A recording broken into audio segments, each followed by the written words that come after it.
Hello everyone, good day po. Ayan, once again, nandito po ako ngayon sa Bianca Townhouse po ulit.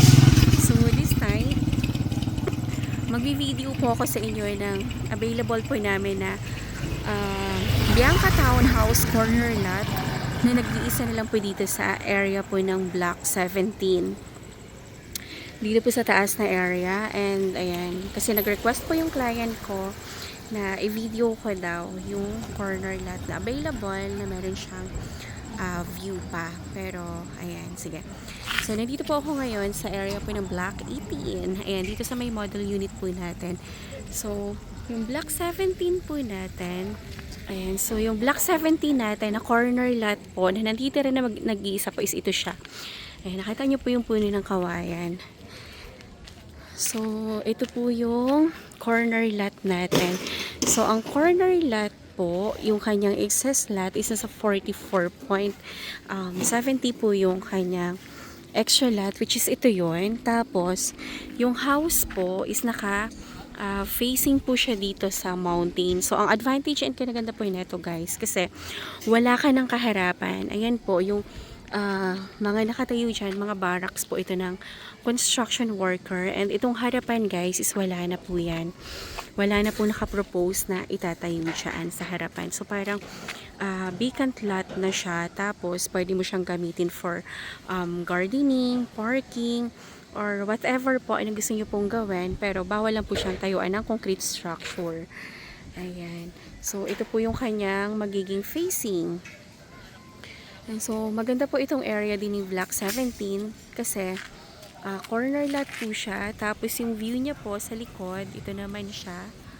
Ayan. So, ito na po yung forever view mo kapag dito ka sa Block 17. So, nag-iisa na lang po ito guys as of today. Wala na po, and tinry ko pong magtanong sa office baka may mga mag-o-open pa po tayong corner lots na naka-facing po dun sa view in facing east, and wala na po talaga. So, kung naghahanap ka ng corner lot, ito na lang talaga. So, grabe, ang bilis po ma-sold out ng Bianca natin. Sobrang bilis niya guys. Kaya, alam mo yung maa-amaze ka nilang kasi yung mga nahuling clients na naghahanap po, wala na po talaga kaming may offer na ganito po kagandang view. Yun nandito sa taas. Except po itong Block 17 na naiwan po na corner lot na nandito pa po siya sa taas. And meron siyang ganito ka-wide na view. Ayan. So kung interested po kayo dyan sa ating corner lot, kunin nyo na to guys. Kasi nag-iisa na lang yan. Ang advantage na ito, malapit sa clubhouse. Tapos, wala na po siyang kaharapan. And, malawak po yung kanyang harapan pa na extra na lupa. Ayan guys, so kung meron kayong questions or inquiry po dito sa property na to, ayan, text or call nyo lang po ako sa aking cellphone number 0917-123-9341 po.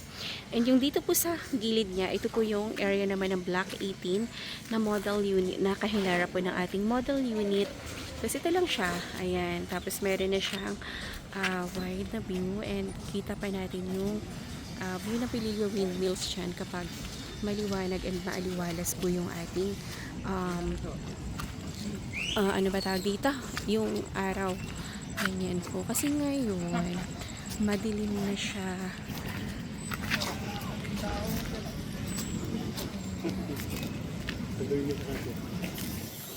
Kasi ngayon po, 5:30 na po. And, ayan, ang dami pa rin po mga nagtitrippings. So guys, hopefully po magustuhan niyo yung corner lot na yun. And ngayon, dadalhin ko kayo dun sa ayan, so dadalhin ko po kayo dun sa area ng ating Block 15 naman. Kasi dito sa Block 15 na naka-facing sa mountain, mayroon pa po tayo dito ano ba tawag dito? Mayroon pa tayo ditong end unit naman na available. Pero kasi lahat ng mga corners talaga sold out na siya guys. Wala na talaga ako maibibigay sa inyo ng mga corner lots kasi lahat talaga ubos na except dun sa natitirang Block 17 natin, lot 1 and 3 po. Tapos meron pa tayong mga end unit naman na naka-facing pa rin po dito sa mountain. Ayan, meron pa tayong mga available dyan. So, dito sa Block 15, ang kinaganda naman itong Block 15, guys, kung mapapansin natin, yung gumagawa na yan, sila kuya, nakapatong na yan sa bubong ng second floor. Ayan. Tapos, yung sa likuran, na likurang bahagi po, yung naka-facing po dito sa akin, ayan, is magiging first floor pa lang nila. Yung second floor naman, nung kabila. So, yung second floor natin, is unobstructed view po siya. So, very wide po yung view ng ating second floor. So, kung in the future, palalagyan mo siya ng balcony sa backside, sobrang ganda po ng view kasi kuhang-kuha mo po yung view ng mountains, Pililya windmills, and ayan po yung rice fields po natin. And kuhang-kuha nyo po yung view na yan. So, maganda pa rin po dyan guys sa Block 15 area. Kaya isa din po yan sa mga recommendations ko po sa inyo. So, ngayon, lalakad po tayo and pupunta tayo dun sa block Block 11 po. Kasi si Block 11, meron pa siyang 3 units pa na available doon. Pero, puro inner unit na lang ang natitira. So, si Block 10 po natin, meron pa tayo kay Block 10 na inner units at saka end unit na iilan na lang po. So, si Block 10 natin is overlooking din siya. May view pa rin. Ayan. So, puntahan natin guys para habang meron pa tayong natitirang may view, makapili na kayo. Tsaka wag na kayo magpatumpik-tumpik guys kasi as in talaga ang bilis po ng bentahan ng Bianca. So, ang next video ko sa susunod na araw, yung amin naman pong Bitina and Bella na i-open next week. So, marami na pong nakaabang din dun guys. So, pwede na kayo mag-holding sa mga units para ayan, makapili na po kayo ng available.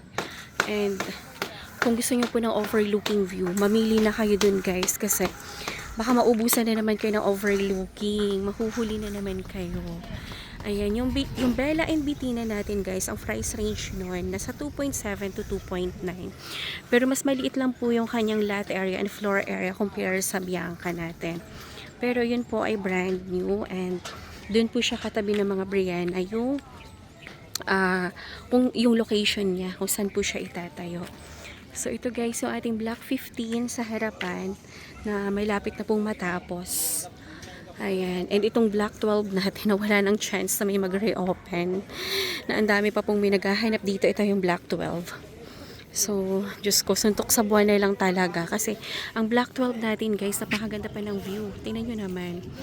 Wala ring obstruction yan. Yung nga kinaganda dito guys sa area po ng Bianca kasi bawat location po dito, may kanya-kanya siyang view. Hindi po ano ba to? Hindi siya nagsasapawan sa view. Kaya, okay pa yung kanyang area. Ayan guys. So, pupuntahan natin yung Block 11. So, ituturo ko sa inyo dito yung available natin sa may Block 11 kasi meron pa dito 2 units na lang na available. So, tara. So, ito yung Block 11 natin, yung sa may papaya. Guys, ito yung Block 11 natin, overlooking pa po ito. As in, kung ano yung nakikita nyo pong view ngayon sa camera ko, ayan, ganyan po yung view ng Block 11 natin. Kaya lang, wala na rin po tayong corner lots dito.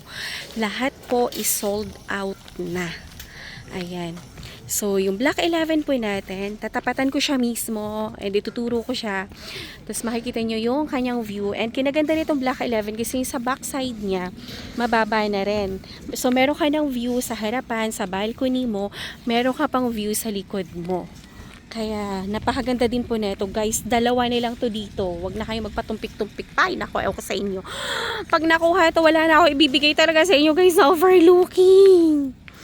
Diyos ko. So, ito guys, ang Block 11. So, ang available po natin is ito po siya. Ayan. 2 units na lang po yung available. So, Diyos ko, magpapahuli ka pa ba? Patatagalin mo pa ba? Tapos, ito yung view niya guys. Tingnan nyo. Ayan. Kitang-kita po yung ating Pililya windmills dyan na medyo blurred na ngayon kasi paggabi na. Yan siya. Tapos kitang-kita po yung ating rice fields and mountain view. Tapos ang kinaganda po neto guys, ang advantage neto, ito po yung commercial area natin. Nakikita niyo po yung acacia tree na yan. So nandiyan po yung commercial area natin. So malapit ka lang sa commercial area guys. So overlooking na yung place mo. Tapos kuha mo pa yung wide view pa ikot.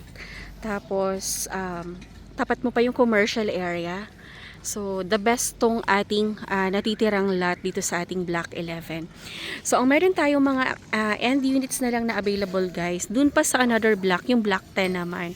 So, si Block 10 po, meron pa rin siyang view. Ganito pa rin yung view ni Block 10 po natin.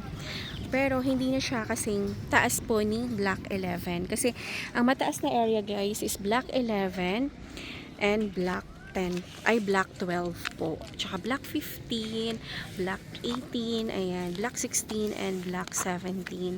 So, ayan po yung mga matataas na area natin. So, hanggat meron pa pong dalawa dito sa Block 11, i-grab na po natin to guys.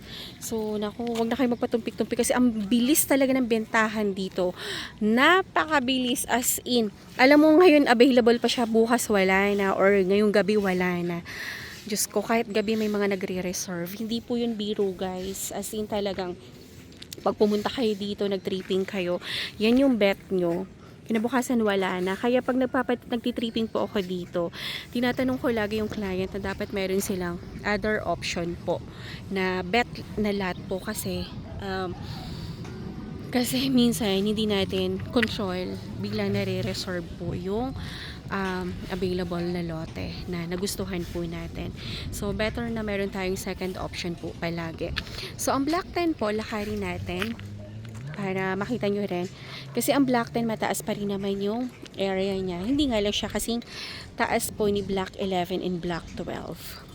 So, diba guys, ang ganda ng view. Sobrang hanhan dito. And ganitong oras guys, hindi na po mainit dito. Malamig na po yung weather. And mahanhan siya. And napakaganda ng view. Napakaganda ng paligid.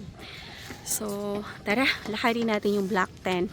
Kasi doon po is meron pang available na end unit. Kung gusto nyo po ng end unit. Tara. Naku, Diyos ko. Mag-aalas 6 na pero, ayan.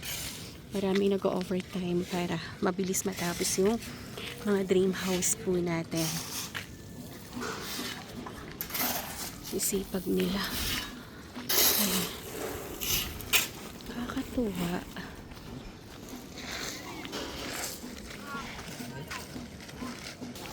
Ayan. So, ito na po yung ating Block 10. So, tingnan nyo guys, kung may nagbago ba sa view. Ayan. So, tingnan nyo. Ito po yung Block 11. Ito naman po yung Block 10. Pero tingnan nyo po yung view, guys. Walang may nagbago. So, halos same view lang din. So, ayan. Diba? Pero kung mapapansin natin, guys, yung elevation ng lupa. Yung tinayuan ko po itong kanina. Yung sa may papaya, mas mataas siya, diba? Compare po dito sa likod niya na area ng Block 11. So, mas mataas yung view niya dun sa harapan. Yung may dalawa pang available. Tapos, ang Block 10 natin, maganda din siya, guys. Tingnan nyo naman. Diba? Tapos, hindi siya ganun ka-taas din yung area ng ating Block 10. So, dito, guys, may available po tayo na end unit. Bali, ito siya. Ayan, guys. Available po natin na end unit. Tingnan nyo naman. Ang ganda pa rin. Diba? Ang kinaganda na ito, malapit ka na rin po sa main road at hindi ganun kataas guys pag aakit yung sasakyan natin. So, hindi siya aksaya sa gasolina. Ayan. So, tapos meron ka pa namang, tapos meron ka pang view na napakaganda.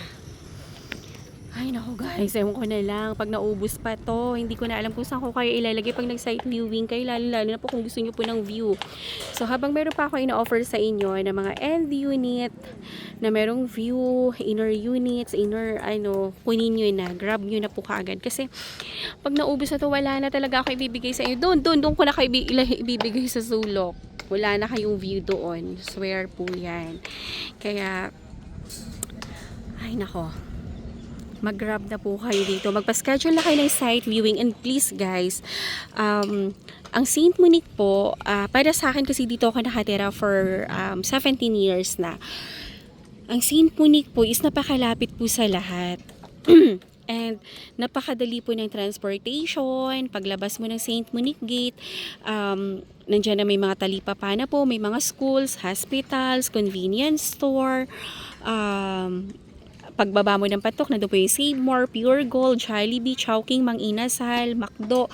Lahat na ng mga kailangan natin, nandun na po siya lahat, guys. Tapos, ang kinaganda pa, ang advantage pa nitong St. Monique na to, meron siyang access road going to Antipolo na hindi ka na matatraffic. Alam mo yun, hindi mo na kailangang bumaba ng National Road para pumunta ng Tikling going Antipolo. So, dito guys, napaka-convenient na po pumunta ng Antipolo, pumunta ng Binangonan. Tapos po, dito napaka-easy na lang gumalaw kasi halos lahat ng kailangan mo nandito na lahat sa St. Monique. And ang travel time na ito going to BGC, going to Antipolo, ay going to Makati, crossing, mag-take ka lang ng 1 hour. Kung traffic siya, 1 hour and 30 minutes po. Pero napakabilis lang po ng travel time. Hindi mo siya papansin or ano kasi lalo na ngayon mayroon tayong ginagawang road go from yun, lalo na po ngayon may ginagawa pong Laguna Lake Highway po. Ang biyahe, ang ano po noon, mula po sa C6 ay mula po sa Taguig ang biyahe po hanggang Binangonan siya, Cardona. So, very accessible na po siya. Napakabilis na po ng travel time dito. Lalo pag pupunta ka ng airport, it takes 30 to 40 minutes going to airport, guys. Kaya napaka-convenient po nung travel time dito and napaka easy access po. So, ang lagi ko nga pong sagot, malayo daw po ito from gate yung Bianca. Guys, kasi napakalaki ng subdivision. It's 200 hectares subdivision, guys. So, ang kinaganda po nito, advantage po nito, yung 200 hectares na pinapasok mo, hindi siya yung matraffic, yung magulo, yung matatakot ka, baka may mga road rage, car accident, ganyan. Dito guys, subdivision po ang pinapasok nyo from gate. 'Di ba? So, malilibang pa yung mga mata mo and very safe po yung subdivision. So, tapos yung shuttle dito, meron tayong 24-hour shuttle na ihahatid ka sa mismo pintuan ng bahay mo. Kaya, wala na pong reason. Tapos dito guys, napakamura. Tapos through Pag-ibig financing, patas napakaganda pa ng turnover ng bahay, napakatibay pa. Diyos ko, kaya saan ka pa dito? Ano pang hahanapin mo kung maghahanap ka man lang ng bahay? 'Di ba? Kaya dito ka na sa Bianca talaga. Lalo na ngayon na binababa na lang ang monthly ng Bianca natin. Nasa 14,000 na lang siya monthly, 'di ba? Ang ating down payment at kapag once ni-loan na po natin siya sa Pag-ibig, nasa 21,000 lang po siya monthly. So wala na pong hidden charges 'yon. So, diba, napakagaan, napaka-convenient, napakaganda pa ng bahay, napakaayos ng turnover, napakaganda ng developer, diba? And ang turnover po sa inyo is on time. Kaya, ano pa bang mahahanap natin dito? And ano pa bang maki-question po natin dito, guys? So, habang meron pang available, magpa-site viewing na kayo, and mag-reserve na po kayo dito sa Bianca habang meron pa tayong overlooking na available unit. So, ayan po. So, once again, ayan, pag meron kayong questions or inquiry, schedule lang po kayo ng site viewing and text or call nyo lang po ako sa aking cellphone number 0917-123-9341 po. Yan din po yung aking number sa Viber, sa WhatsApp, and personal number ko po yan. So, mag-text or call na po kayo guys para mas-schedule ko na po kayo ng site viewing. Okay, so once again, thank you so much po and maraming salamat din po sa panonood ng aking YouTube. And so mag-like, share, and subscribe na po kayo guys para every time na nag-upload ako ng mga bagong videos, bagong project, is manonotify po kayo. So once again, maraming salamat po and have a nice day everyone. God bless po. Thank you. Bye-bye.